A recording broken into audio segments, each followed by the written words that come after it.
Kirsten to share your screen. Thank you, Sheila. I'd forgotten it stops sharing. Oh, has that shared? Beautiful. Yep. Beautiful. Lovely. Grand. I've got another version here for me just to follow my notes. So thank you so much for that really warm welcome. Hopefully this time I don't drop out like I did last time, so fingers crossed everyone on that. Before we begin, I'd just like to quickly acknowledge the traditional owners of the land on which we meet, and I pay my respects to their elders past, present and emerging. Today I'm going to talk about how we can take a positive approach to that transition out of COVID, out of lockdown, and back into the new normal, I guess. I think that's going to be the term for 2020 is, you know, we talk now about the new normal. So whether you like it or not, I think that unfortunately is just going to be part of our language moving forward. So as Sheila says, I've got a clinical background and a social worker, a mental health social worker, and worked across hospitals and the like in mental health and more recently with young people through Headspace. And I'm currently at Headspace National as their National Early Psychosis Manager. So we've got about 40 minutes, give or take, and I'm hoping this will be useful. Please feel free to put questions in the chat. I can't see the chat, so I'm just going to have to rely on Sheila to ask them for me, or we hold them to the end, so see how we go. So just starting, oh, now my click, oh, there we go. So unfortunately my donuts are a bit fuzzy, but I think today, we're 17 days of double donuts, so no new COVID cases or deaths, which I think is really, really fantastic. And I think I certainly can remember back where we had 725, and I must say my heart sank that day, thinking about what was happening. So I think as a community, we've done exceptionally well.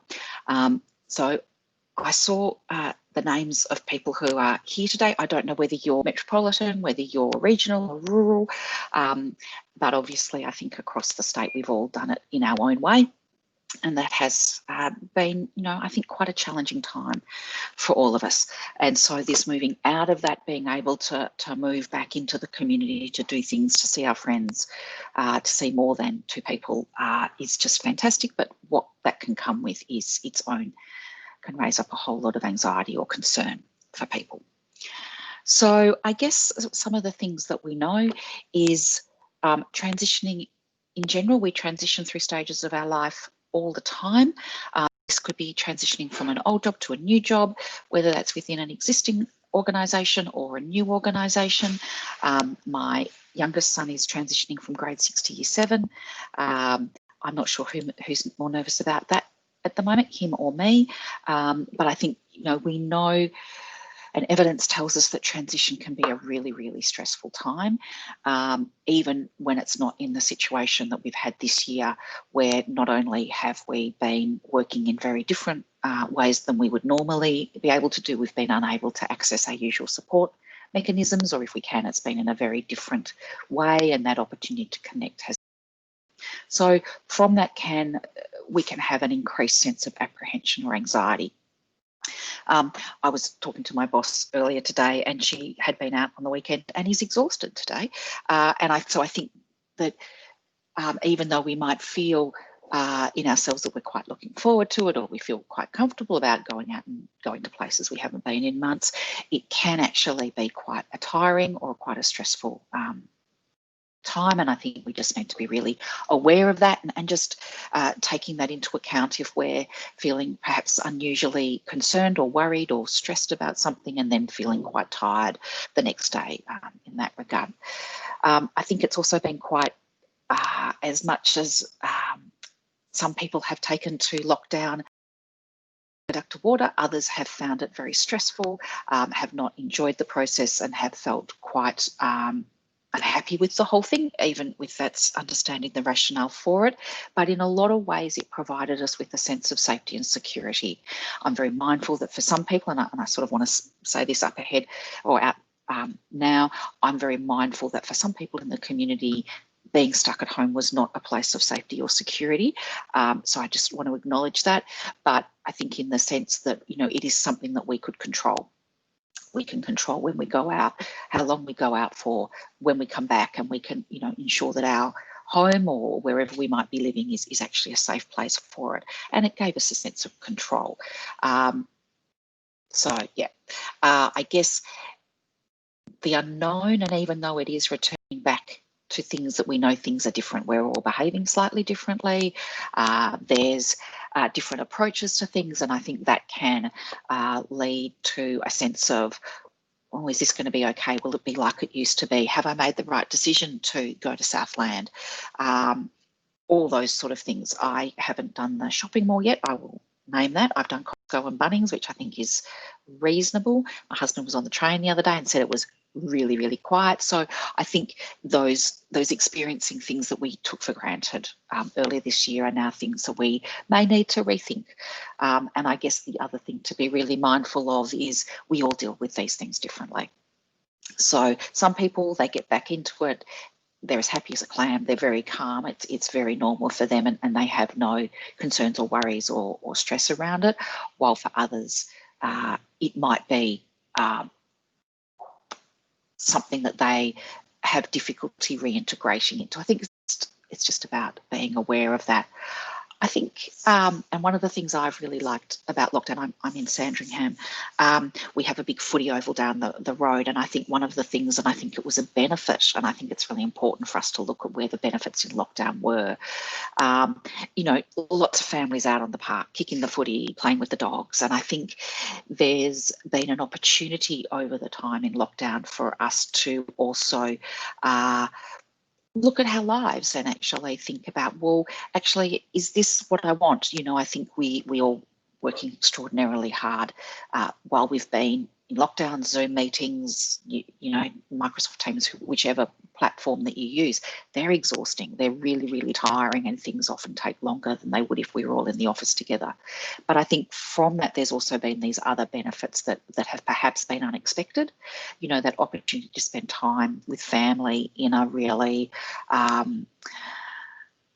you know, in a way that has taken some of the chaos that comes with after school activities or extracurricular activities, or, you know, having to not getting home till late. So I think it's really useful to look at some of the changes that may have occurred in our lives and actually try and maintain these moving forward, or thinking about how can I continue to opportunities to spend time with my kids or with my partner or whatever it might be. I think that's really, really important. So, oh, wrong one. Oh, there we go. So, and again, really mindful that the people attending these sessions are across the whole life-saving community. So whether it's nippers and patrolling, whether it's pools or wherever it might be. So hopefully this is really helpful. But I guess the thing is, it's as leaders, how can we help our teams transition now, whether this is on the beat, whether this is in our sporting clubs, whether this is in general. People look to others who you know, can provide the guiding principles, who can give us a sense of safe certainty. We, you know, I think feeling really contained, and sometimes as you know, principles, rules, guidelines, whatever you want to call them, provide us a sense of feeling really contained, which can then make us feel quite safe. We know what the requirements are. We know what we can do, what we can't do, and it gives us a sense of going, okay, I now have a sense of control here. Most of us, I'm sure there's some who do, but most of us don't like to feel out of control. It can make us feel anxious. It can make us feel stressed. And so having some really clear guidelines can be really helpful. I'm involved, or I'm in charge of the nippers at Hampton, and so getting us ready for the nipper season this year, across the board, it's challenging for everyone getting ready for the season. But I think being able to communicate to members and nippers and new nipper families, this is what it's going to be like. It's going to be a little different, but it's going to be more around this is what we can do. We don't want to focus on the can't. But I think but having these things again gives them a sense of, right, we've got the principles, we know what's going to happen. This will make me feel safe and secure. And I think that's what it's all about. I think we need to continue to remain being agile. I think that's something that a lot of places, a lot of people have demonstrated really well, that we can work with these things. We actually have developed, we've demonstrated how resilient and agile we can be, and I think we need to just continue working that way and how we support and work with others. It's an interesting time. I think it's useful to understand how COVID and the lockdown has impacted people. One of my friends from the Lifesaving Club is a carer, but lives out at a long way away, so has been really quite isolated. So having that opportunity for her to actually be able to talk about what that's been like for her has been really important. It doesn't mean it has to become some kind of therapy session. It's more just a chat and an acknowledgement of how difficult it's been. And I think we need to sort of provide those that we work with, or people in our teams, people we volunteer with, whatever it might be, this opportunity to just sort of acknowledge that this is been difficult. I mean, I think we all know that, but just, giving people the time to sort of talk about it. I think the other thing, and obviously this is obviously coming from a health background, and I think I've realised in the last couple of months, I like certainty. I like sort of the science. This is, it's about being clear around what's informing our decisions. So, that then helps explain it to others. So we know that we need to socially isolate, we know socially distance, we know we need to sanitize our hands, we know we need to wash our boards down. These just help us provide, again, that certainty. It helps us explain to others why we do what we do, the rationale for it, and again, it's all coming back to this position of ensuring the safety and security of those we work with, those we volunteer or patrol with, and those who are our friends and family. And I think probably, seeing what's happening elsewhere, we just want to ensure that we don't end back up there, I guess. And so I think that can be really helpful, that we can use, and I think LSV has provided and developed a range of resources that are really, really fantastic. And it might be that it's also, I read somewhere talking about it like a dimmer switch. We're gently turning things up. We're going to, keep just taking baby steps, if you like. We're going to gently explore things, try things, work how they work. Okay, this works, we can continue to do this. Oh, this didn't work so well. So we need, again, that agility, that ability to be a bit creative to actually make things work for us in our situation. So I think that's just something that we will be doing moving forward. I guess it's just, I think the thing that's and perhaps because we've been isolated by ourselves, I think that the need to work as a team is never more important. And I think, that ability to ensure that everyone is kind of on the same page, and like I've just said, understanding why we're doing what we're doing, can actually help that cohesion, that collaboration, the messaging that's going out, whether it's to people at the pool or people on the beach. This is what we need you to do, and moving forward from that. And I think as leaders, it's something we all have these skills and these abilities, and it's also working with the other leaders where we work or where we volunteer, because we all have different strengths in that sort of leaderful kind of way. And I think it's really helpful to tap into others' skills. And again, I think this is where it's so important to work as a team. There's certain skills I've got, but I've got, the secretary of the club's got different skills. And again, it's about how can we work together to actually ensure that we're getting the message across and we're doing everything that we need to do. Okay, so obviously young people, that's my thing.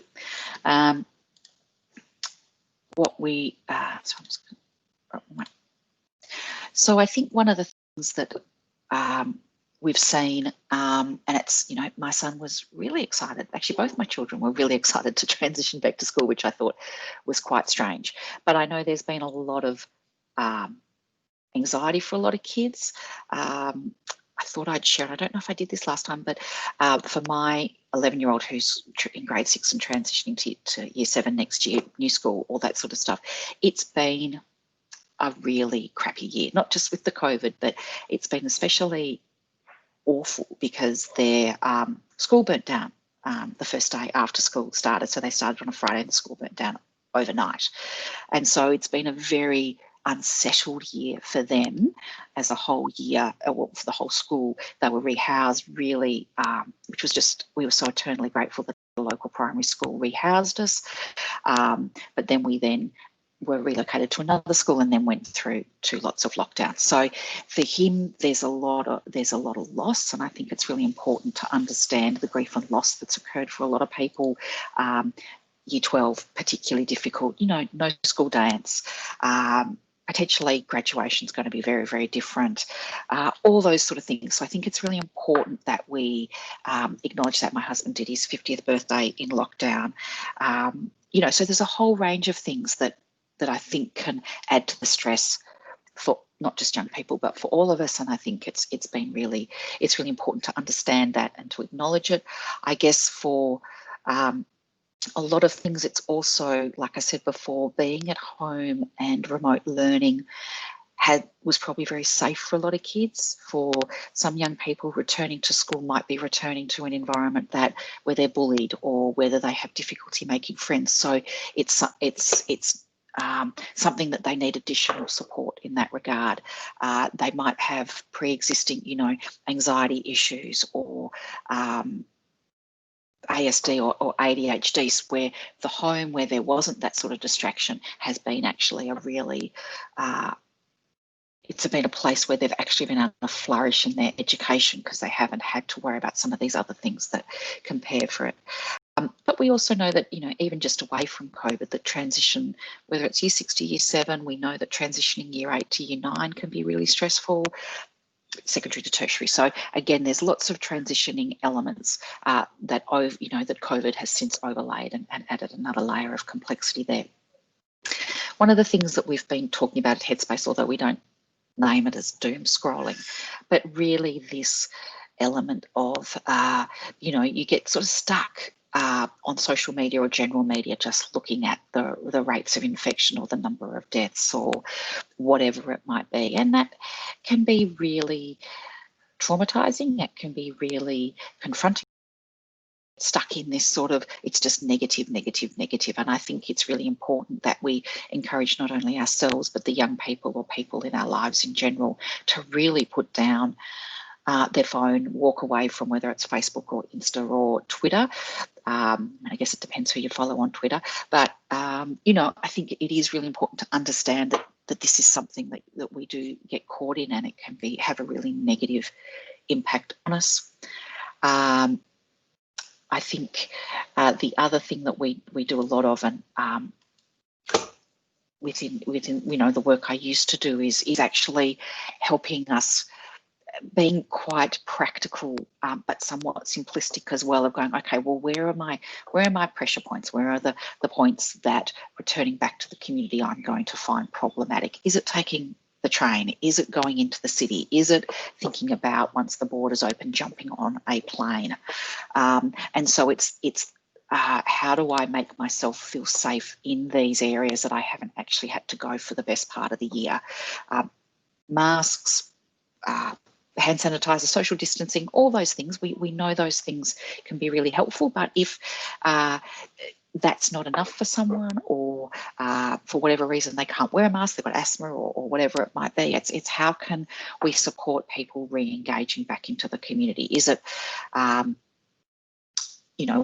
might we do that? How might we support young people in that regard?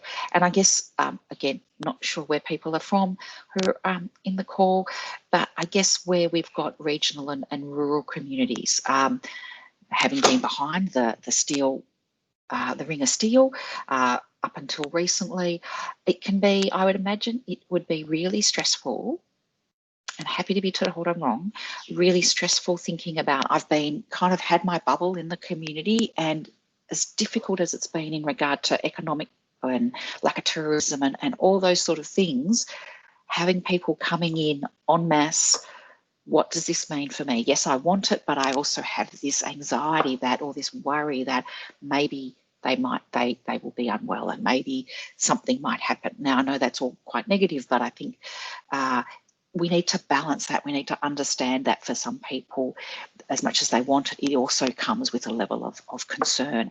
And how can we make that easier for them? And I guess that's all about, again, being really respectful around space and interpersonal space, and just following the guidelines. Whether we like them or not, what we've seen is that they actually work. So I think that disruption, I know apparently the road down to the peninsula yesterday and Saturday was just chock-a-block. So I think also this whole impact that moving around the state's going to have, like I said, as much as people are really happy to have people coming in and spending money in their community, which is fantastic, it can come with a slight concern. And I think it's about being prepared for that. It's acknowledging it. If we don't acknowledge the stuff that bothers us, it can then just fester around and we don't understand what's going on. So it's really important to stop and think, what's actually making me feel uncomfortable here? Oh, it's due to this, so this is what I can do, and use some really simple, practical, step-by-step kind of processes or guides to help with managing those feelings of concern or uncertainty or worry. And I guess the thing is, having some problem-solving strategies. What works for you? I know for me, if I can acknowledge what might be concerning me, I can then start to work towards it. I can put some things in place. If it's about even imagining myself going somewhere, where might I park? How might I get there? What are the things that I need to do? Is it going to be a straight in and straight back out again, or do I want to have a roam around Southland or Chatty or somewhere like that? So if I was to want to go to a mall or a big shopping centre, I guess it's certainly something to think about and to know which are the things. And after the first lockdown, I went into IKEA thinking we didn't have to wear masks then. It wasn't mandatory. But I must say, I got about 10 minutes into IKEA and had this, I'm not sure I feel safe here. People are very close. I feel a bit uncomfortable having all these people around me. So it might even be that there are things that we're going to be fine, we're cool, we're ready for it, and we get there and we actually feel slightly uncomfortable. It's understanding and going, okay, I'm feeling uncomfortable. This is what makes me feel uncomfortable. Can I stay? Or do I need actually to go home or go and find some space for me just to think about how I'm going to manage this situation? So I think these are all things that we can do, not only to help ourselves, but also to help out the young people in our lives or our family and friends in these sort of situations. I guess what we do know is, how do we look after ourselves? I think it's always really important that we spend time and whether it's about beating it or actually just managing it or even just acknowledging what might be happening for us.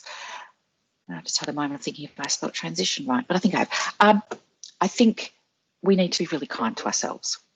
We need to take time. We need to acknowledge what's going on for us. We need to, take the moment and say, look, I've actually had 5 back-to-back Zoom meetings and I'm cooked and I'm just going to go walk the dog. Or for the adults in the room, I might just have a glass of wine or whatever it might be. And I think it's about being really kind to yourself, thinking about things that actually help you nurture yourself, give you time to relax and be really kind of, apologies if this sounds a bit kumbaya-y, but I think it is actually about our self-care. And self-care is just so very important as we transition back to our new normal, but also which involves reintegrating into society, all those sort of things. Whatever works for you. So whether it's reading a book, whether it's lying on the couch or sitting in the sun reading a book, making your favourite food and eating something that's really yummy, going for a long bike ride, run or walk. I think I'm just assuming here, but I think most of us will find some sort of physical exercise. The release of the serotonin is just so fantastic. I was telling Sheila just before, went for a swim in the bay yesterday because we've got Recoil next week. Yes, it was cold, but gee, it felt good. And it really just, I must say, made my day, enabled me to get ready for the week. It was really, really, really important. I think we need to take at a day at a time. We can't rush something like this. I mean, some people might, and that's fine. And again, it's about doing what works for you. And I guess that if that's my take-home message from this, it's about doing what works for you. Routines are really good. I think it's really important to maintain them. If there's a way to do that, if you've already returned to your workplace, you know, that getting up, having a walk around, taking the time to have your lunch outside, whatever it might be, but, you know, making sure that the good routines you developed in lockdown, you're able to continue moving forward. We're not back into the office until February, which is still a long way away, but we're starting to talk about what that will be like for us. Are we all in? Are we all out? Or is it a hybrid? And that's, you know, I think being included in those conversations with, you know, our exec and everything is really, really important, so that, again, there's a real sense that we can take into account everyone's needs and wants, you know, in this regard. And like I said, do what works for you.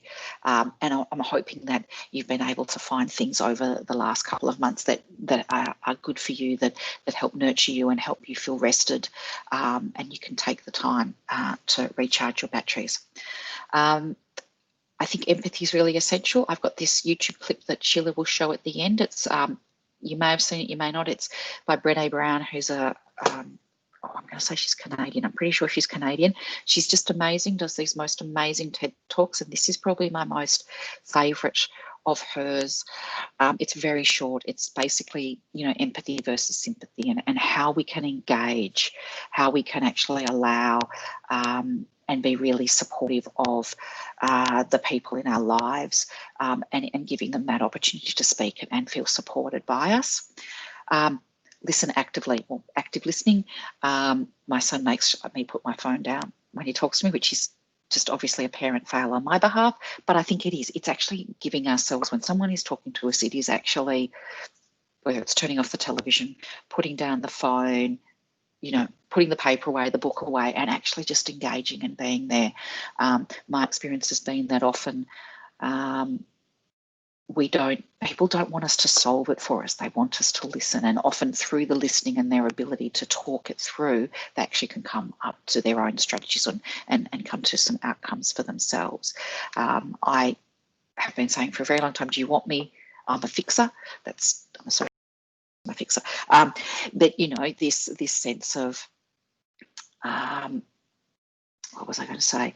I can fix it. Let me know what you want me to do. I can fix this for you, or I can listen. What would you like? And usually it's, I just want you to listen, Kirsten. I don't need you to fix it. I just need you to listen. I think letting people know that they have a choice in how you engage with them can be really powerful. I think it's also really important, and I guess it comes back to what I was saying earlier around the science, or being really clear around our guidelines. I think if we can be as transparent as possible about why we're doing what we're doing, what's the method in our madness, it will make it clearer for everyone, and they'll really appreciate that there's no tricks or things being hidden. This is the way it is. This is what we need to do to move forward. We're here to support you on that way through. And just continue in that regard. I guess one of the things that can happen is that with, after an event such as this, for some people, they'll have moved on, they'll have processed it in their own way, and, they'll be able to progress on. But what we obviously, from a mental health perspective, understand is that for some, well, actually for anyone, they may have experienced an increasing levels of distress during COVID, which may have triggered past traumatic events. So whether it was caught in the bushfires last year, whether, there was the death of a loved one, I think, again, that doom scrolling, seeing all these awful things happening, and not just around COVID, some of the things that we've seen around, like, Black Lives Matter, the natural disasters in Philippines the other week. So this might trigger for some people an increasing level of distress that may start to progress with increased anxiety or worry. Obviously, anxiety is a clinical term that we use, but it really is that worry, that fear of maybe impending doom, feeling that they're not good enough, feeling that something terrible might happen. There may be an experience that they're increasingly angry, or they might become increasingly aggressive. This ability to actually hold these feelings, feeling out of control, and they might be quick to anger, they might lose their temper more. So I think if we're seeing these things, and I guess the purpose of this is really, if you're noticing these changes in people around you, or family members or friends, whatever it might be, if you're noticing an increase in sadness, tearfulness, or feeling hopeless, nothing's going to get better, it's going to come back, I don't know how I'm going to cope. And what we often see that goes along with some of these is that then there is an increased difficulty in them either getting to sleep or staying asleep. Being tired can be an amazing trigger for the first three points that I have there. If we're tired, it's really hard for us to be able to process. It's really hard for us to be able to problem solve and to work our way through things if we're tired, and we can see an increase in those top 3 points. What you might see is that for young people, or people in general, there might be a reluctance to return to school. There might be an increased isolation. They may not be reluctant to get back involved in large events. Something like nippers, or as a mass sport event might be too confronting for them. There's too many people, I feel overwhelmed. And so it's actually not, understanding if someone is saying that, and just trying to understand that a bit more. And I guess from that can then come with that participating in events. And what I would say is, if you are seeing these types of things in someone, and it's very normal that we will feel anxious going into a new situation, but then it passes. I think if you're seeing protracted sort of experience of someone demonstrating these sort of thoughts, I would be encouraging you to be talking to them. Tell me what's going on. I've noticed this. What's been happening for you? I'm really concerned.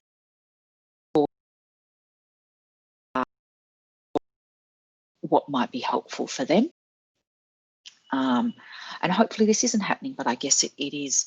We don't know how people will have experienced the lockdown and how they're experiencing that transition out of it. So I think these are some of the things that we often see, especially at Headspace, but in clinical services, when people are really struggling with their wellbeing and maybe starting to experience some sort of mental ill health, where these experiences and feelings are becoming more common for them, they're more prevalent, and they're having greater difficulty managing their thoughts and feelings.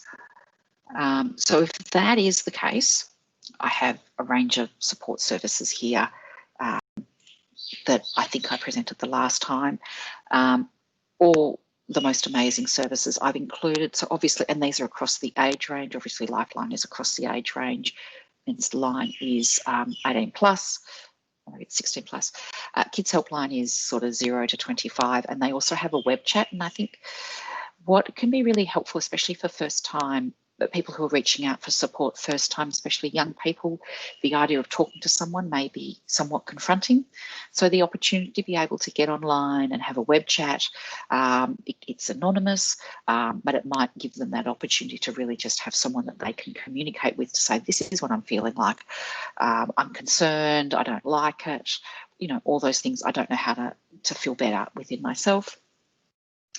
Headspace has eHeadspace, which is a service which again has phone services, web chat, but also do some great webinars for both young people and family and friends around anxiety or school refusal, a whole range of things. That service is available from 8 in the morning to 1 in the morning. And then I guess sometimes the people we don't often highlight, but who can be the most amazing resource for us, especially if we're not sure what might be happening for someone we care about or are concerned about, are our local GPs. They have, a good one. I will say this: a good GP will be able to help identify what might be going on, help you get support, provide the referral to services. The federal government has provided a lot of new services and funding around mental health, things like mental health care plans who GPs provide to psychologists or mental health social workers or OTs. You know, you can get up to 20 sessions now, which is really quite phenomenal. And they're a great source, or a great resource to actually help and sort of check in with things. So I'm just mindful of time, and that's it for me. Oh, I just want to finish with this quote.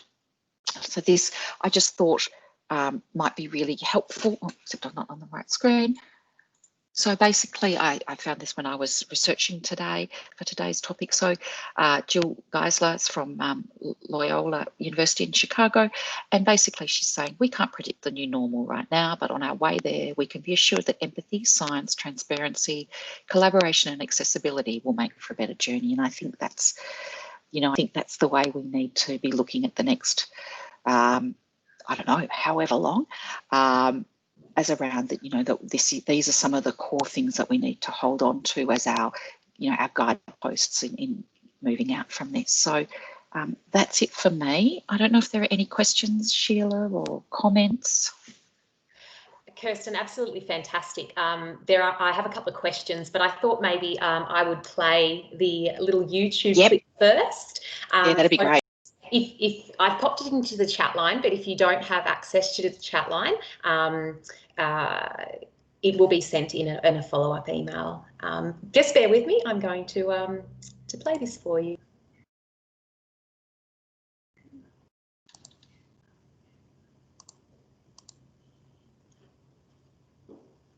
And just give me a thumbs up if you can hear it once it starts, Kirsten.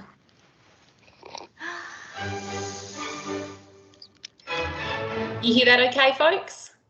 Beautiful. Yeah, that's great. So what is empathy, and why is it very different than sympathy? Empathy fuels connection. Sympathy drives disconnection. Empathy, it's very interesting. Teresa Wiseman is a nursing scholar who studied professions, very diverse professions where empathy is relevant, and came up with 4 qualities of empathy. Perspective taking, the ability to take the perspective of another person or recognize their perspective as their truth. Staying out of judgment, not easy when you enjoy it as much as most of us do. Recognizing emotion in other people and then communicating that. Empathy is feeling with people. And to me, I always think of empathy as this kind of sacred space when someone's kind of in a deep hole and they shout out from the bottom and they say, I'm stuck, it's dark, I'm overwhelmed. And then we look and we say, hey, you climb down. I know what it's like down here, and you're not alone. Sympathy is, ooh, it's bad, no, you want a sandwich? Empathy is a choice, and it's a vulnerable choice, because in order to connect with you, I have to connect with something in myself that knows that feeling. Rarely, if ever, does an empathic response begin with at least. Yeah. And we do it all the time, because you know what? Someone just shared something with us that's incredibly painful, and we're trying to silver lining it. I don't think that's a verb, but I'm using it as one. We're trying to put the silver lining around it. So I had a miscarriage. Oh, at least you know you can get pregnant. I think my marriage is falling apart. At least you have a marriage. John's getting kicked out of school. At least Sarah is an A student. But one of the things we do sometimes in the face of very difficult conversations is we try to make things better. If I share something with you that's very difficult, I'd rather you say, I don't even know what to say right now, I'm just so glad you told me. Because the truth is, rarely can a response make something better. What makes something better is connection.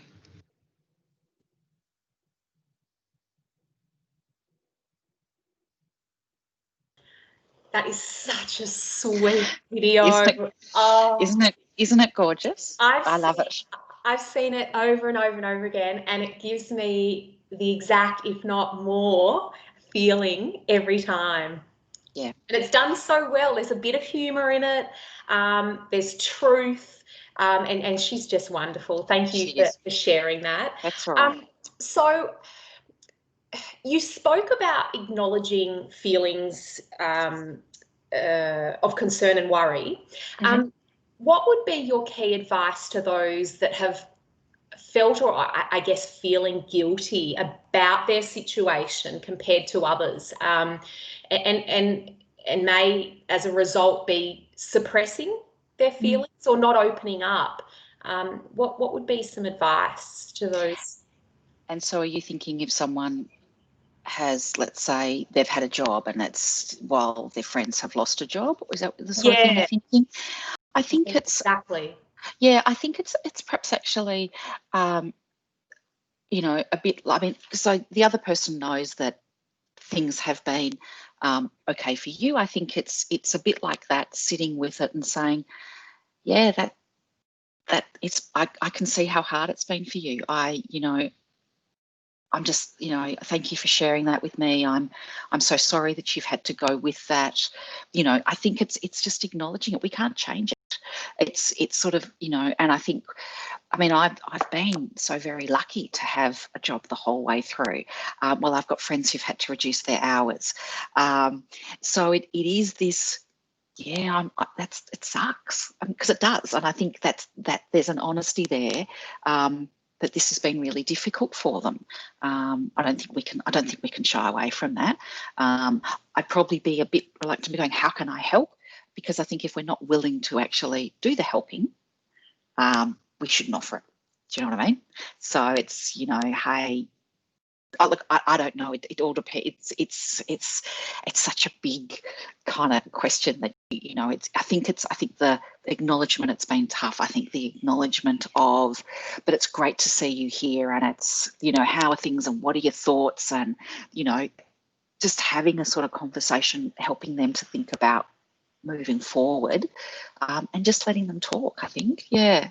And not feel guilty. We can't, I think this is it's such a tricky emotion. We feel it, but sometimes it just is. Sorry, I don't know if that's answered the question. No, or been very helpful. That's absolutely perfect, because one, we've just spoken about listening and how important it is, and that may be all we need to do. So that's absolutely perfect, and has driven home that key message, which is great. And the other thing is essentially keeping it real, and it is what it is. That's right. That's right. The other thing is, and you work in the youth space predominantly. If you wanted to simplify or simply explain or rationalize the new normal to a younger person, what would be your advice to those wanting to do that for younger people? I think it's about, and I think because it's an ongoing, it's a movable feast. Things are changing, and they're changing fairly quickly. So I think it is about, I think it's about talking to young people about, there are things we need to do differently. But so whether and it might be, look, it's hand sanitizer, that will be the ongoing thing moving forward. And there might be times where we go to certain places, we need to wear a mask, or we don't need to wear a mask. So there'll be certain things that will change in how we behave, but inherently we can go back to what we're doing and just being aware of certain things. And I think, because I think, next weekend we might be told it's no masks and we can have hundreds on the beach and we can do whatever we want and blah, blah, blah, blah. Unlikely, but you just don't know. I think it's that, there are some things that are going to change moving forward, and this is why it's changed. But the aim is that we can continue with our lives doing what we want to do, and being mindful that there are some things that might take a little longer, and, because I think that's that main thing. We can still do what we want to do. We can still, especially, well, let me rethink that. I think now that we need, what am I trying to say? I think now that we're out of the hard lockdown, I think then it's easier now to say, we can do what we want to do. We have this freedom. But when we're not, if and when we go back, and hopefully we never do, but if and when we do, we know what we can actually manage the new normal, because we've done it. And that new normal is masks, hand sanitizer, and a bit of social distancing. But having seen people at the beach, I don't know if anyone saw the Black Rock vision on the news last night, there was no social distancing. I've seen the kids on the playground, and nippers, we all know it's hurting cats. Bless their little hearts. They're not going to social distance. So it is about, look, we'll do the very best we can.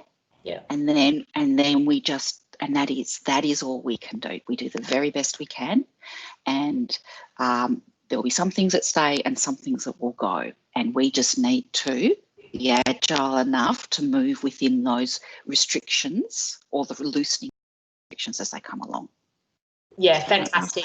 Fantastic. I don't know if that's, it's I think because things move so much, yeah, I think that's why our messaging is going to change along the way. So yes. in my head, the hand sanitizing is probably the one thing that will probably, it's just our second nature for that now. It'll be all the other things that will loosen up in that regard. Yeah. Yeah, and adaptation and being open to adaptation is really important. Yeah. And, you know, throughout that whole answer of yours, I had in the back of my mind, support. No matter what advice I've been given, there's people around me that can support me, that I can ask questions, that I can go to. You know, we're not alone, and that's so important. You know, if I had to, as we wrap up, if I had to talk about two of my own takeaways today, as we all reflect, is continue the good stuff post-COVID moving forward. So whatever we've discovered about ourselves, whatever we've found, you know, to be new, continue that stuff. And also be kind to yourself. And one of my favourite sayings is you be you. So two of my main takeaways, but I have so many always from you, Kirsten. Please can you help me all thank Kirsten for her time, if you have already. And please reach out if you need any support. And thank you for investing in yourself and dialing in today. And Kirsten, thank you again for your invaluable time and advice. We look forward to seeing you very soon on the beach. Yeah, lovely. Can't wait. Bring it on. Amazing. Right. Amazing. Thanks, everyone. Thanks for your time. There's quite a few thanks coming through on the chat line from our listeners. Thank you. That's great. All right. This session will be on the webpage by the end of the week, folks, so please share it with your networks and your teams. Have a great day. Take care and speak soon. Bye. Bye.